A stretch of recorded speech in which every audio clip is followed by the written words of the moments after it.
Hello to you all. Well, I must say I was a little bit taken by surprise because I got this question to share some thoughts on the PowerPoint I'm going to use in our summer class, History of European Literature.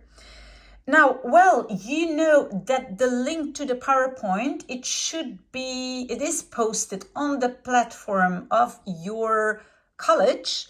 But some students said to me that they would like to have a little bit more of an explanation of what we are doing for those maybe who joined later. And then also especially the reading list. So underneath this video, I will post the link again. You can have access to my PowerPoint. The thing is that this PowerPoint is not complete. Of course, it's not complete. This is going to be completed well throughout the class. But at least you have some information as to what to read, what I expect from you for those maybe who were not there for the introduction. So, well, you know that the title is History of European Literature. We are going to concentrate on the 19th and beginning of 20th century. Second slide is the reading list. Now, well, there are 12 books and poems, to be read. Well, I know that you will not be able to read all of this. That's for sure. Now, the goal is really that you read parts of it, and especially the parts that are linked to the literary movement or even broader art movement we are talking about.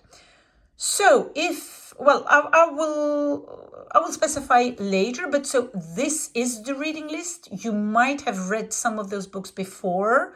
You might have read Edgar Allan Poe. You might have read D.H. Lawrence or even Charles Dickens.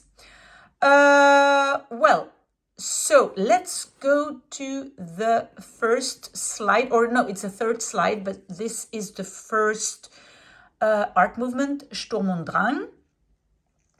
For each movement, you are supposed to know where it started. You should be able to give a small description and then possibly the themes, the themes running through this art movement, and then 2-3 parts of books and poems that illustrate this art movement. Okay? Now, of course, if you are going to take Die Leiden des jungen Werthers of Goethe, I imagine not everybody is reading German. Of course, you can put it in Google Translate, but I always want you to refer to the original text. So you take parts that you think are connected to our art movement, to Sturm und Drang, and then you, of course, can put it in Google Translate. Right. We are going to Romanticism, 19th century. Well, we're going to concentrate on Byron, Manfred of Byron. I also want you to look into the Gothic novel. Quite some interesting books. So I want you to do some research on the Gothic novel. Impressionism. I want you to check out Une vie, Guy de Maupassant. Good. Then after Impressionism, we will get to Symbolism, poems, Les Fleurs du Mal. I think I indicated in the reading list that you are supposed to read Correspondance, which is one of the poems of Les Fleurs du Mal. Going to realism, you might know David Copperfield of Charles Dickens.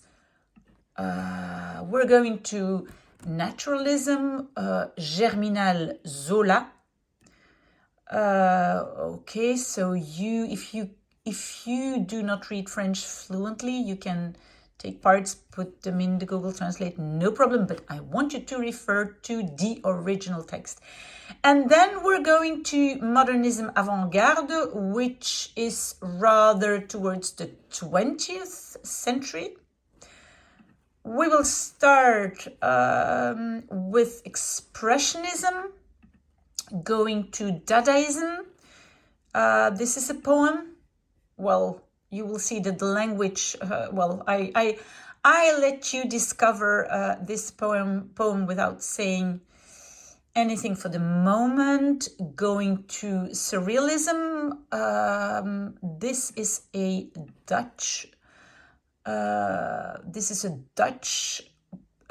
book. Hugo Claus is a Belgian writer. We have André Breton, French. Then we're going to the Theatre of the Absurd. If really you do not want to go through La Cantatrice Chauve, but, well, you should, because there's quite some interesting stuff there. But then you can go, you can take Waiting for Godot by Samuel Beckett. And finally, I think maybe finishing on a lighter note, if I may say so, D.H. Lawrence with Lady Chatterley's Lover. So, you can always, you can write comments, you can ask questions in the comments section of this video, but you can also do it through the platform of your college. Okay, any questions? Please let me know.